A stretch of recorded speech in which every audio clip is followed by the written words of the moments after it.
Bismillahirrahmanirrahim. Assalamualaikum warahmatullahi wabarakatuh.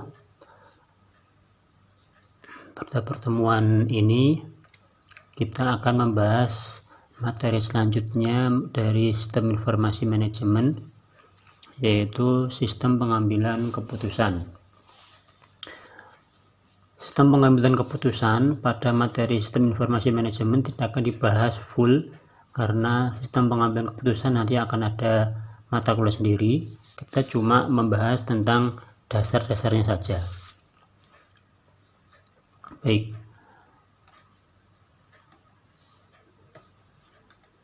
jadi sistem pengambilan keputusan atau SPK itu memadukan sumber daya intelektual dari individu dengan kapabilitas komputer untuk meningkatkan kualitas keputusan.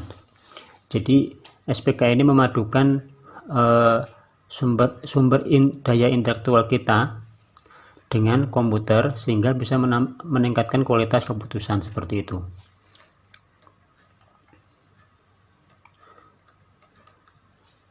Tujuan dari SPK yang pertama membantu menyelesaikan masalah, yang kedua mendukung penilaian manajer, bukan mencoba menggantikannya ya. Jadi SPK itu membantu penilaian manajer, jadi bukan untuk menggantikan seorang manajer.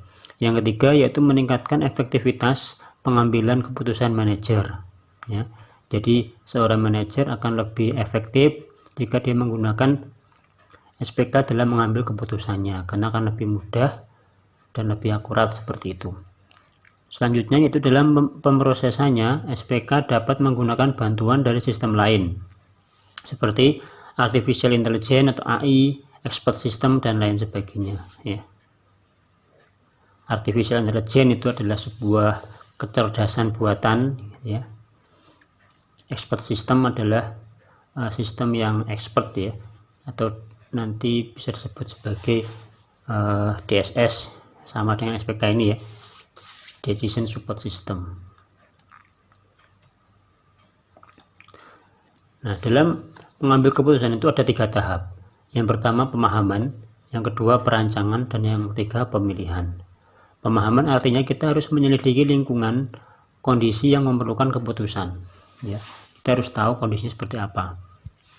Yang kedua perancangan, kita harus menemukan, mengembangkan dan menganalisis arah tindakan yang mungkin dapat digunakan.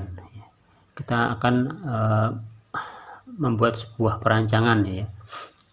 Yang ketiga pemilihan, artinya memilih arah tindakan tertentu dari semua arah tindakan yang ada. Jadi kita harus paham dulu lingkungannya. Yang kedua kita membuat sebuah perancangan, artinya ketika ada masalah kemudian ada solusi alternatif apa aja. Nah, setelah itu baru kita tahap pemilihan, artinya memilih solusi mana yang akan diambil, solusi mana yang paling baik seperti itu. Nah, ada 3 tahap SPK dan hubungannya dengan sistem informasi manajemen. Jadi ya 3 tahap tadi hubungannya dengan SIM itu apa ya? Yang pertama pemahaman, hubungannya dengan SIM yaitu mengandung pemeriksaan data baik dengan cara yang telah ditentukan maupun dengan cara yang khusus. Yang kedua perancangan, SIM harus mengandung model keputusan untuk mengolah data dan memprakarsai pemecahan alternatif. Yang ketiga tahap pemilihan yaitu hubungannya dengan SIM. SIM menjadi paling efektif apabila hasil perancangan disajikan dalam suatu bentuk yang mendorong pengambilan keputusan. Jadi SPK ada hubungannya dengan SIM terkait dengan pengambilan data, itu kalau di pemahaman. Yang kedua mengandung model keputusan untuk mengolah data ya. Yang ketiga SIM menjadi paling efektif apabila hasil perancangan disajikan dalam suatu bentuk yang mendorong pengambilan keputusan. Seperti itu. Nah, sifat-sifat SPK itu ada 2. Yang pertama sifat tertutup dan sifat terbuka. Sifat tertutup artinya menganggap bahwa keputusan dipisahkan dari masukan yang tidak diketahui lingkungannya ya. Artinya tertutup itu ketika seorang manajer itu kurang mengetahui masalah yang terjadi seperti itu ya. Jadi lebih mengandalkan insting seorang manajer. Terbuka artinya terjadi dalam suatu lingkungan yang kompleks dan sebagian tidak diketahui. SPK tertutup ya, yaitu pengambil keputusan dianggap satu, mengetahui semua alternatif dan akibat atau hasil masing-masing alternatif.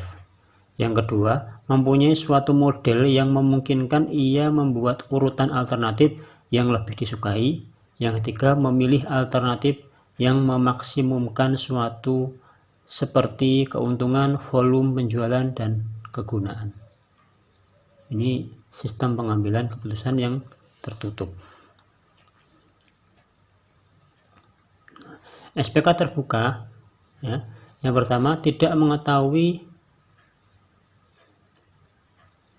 semua alternatif dan semua hasil. Jadi pengambil keputusan artinya manajer tadi tidak mengetahui semua alternatif dan semua hasil. Yang kedua, melakukan penyelidikan secara terbatas untuk menemukan beberapa alternatif yang memuaskan. Yang ketiga, mengambil keputusan yang memuaskan tingkat keinginannya. Jadi sistem SPK tertutup dan terbuka ini, kalau terbuka itu lebih kompleks ya. Seorang manajer tidak mengetahui semua alternatif dan semua hasil seperti itu. Kalau tertutup itu lebih gampang. Nah, proses pengambilan keputusan yang pertama, identifikasi dan diagnosa masalah. Yang kedua, pengumpulan dan diagnosa masalah. Yang ketiga, pengembangan alternatif. Yang keempat, evaluasi alternatif. Selanjutnya, pemilihan alternatif terbaik. Selanjutnya, implementasi keputusan, dan terakhir evaluasi hasil. Nah, ini adalah proses pengambilan keputusan. Yang pertama adalah identifikasi dan diagnosa masalah. Masalahnya apa sih? Diidentifikasi. Yang kedua, pengumpulan dan diagnosa masalah. Artinya kita harus mengumpulkan data-data yang ada dari masalah tersebut ya. Masalah tersebut berhubungan dengan data apa aja sih, seperti itu. Berhubungan dengan bagian mana aja, seperti itu. Yang ketiga, pengembangan alternatif ya. Kira-kira ada solusinya apa saja, seperti itu. Terus evaluasi alternatif artinya dari solusi tersebut dijelaskan satu persatu ya. Baru kemudian diambil suatu alternatif atau keputusan yang terbaik, seperti itu. Setelah itu baru implementasi keputusan dijalankan, baru terakhir evaluasi hasil, apakah sudah baik, apakah belum baik ya, apakah tidak baik, seperti itu ya. Komponen SPK yang pertama, basis data. Jadi kita harus memiliki basis data ya, atau database tentang pengetahuan yang akan, atau tentang data-data yang akan dibutuhkan, seperti itu. Yang kedua, model dan pengetahuan mengenai masalah dan keputusan yang harus diambil. Yang ketiga, berbagi perangkat analisis yang digunakan untuk mencari jalan keluar terbaik. Ini komponen SPK. Yang pertama, kita harus punya database. Yang kedua, kita punya pengetahuan mengenai masalah tersebut.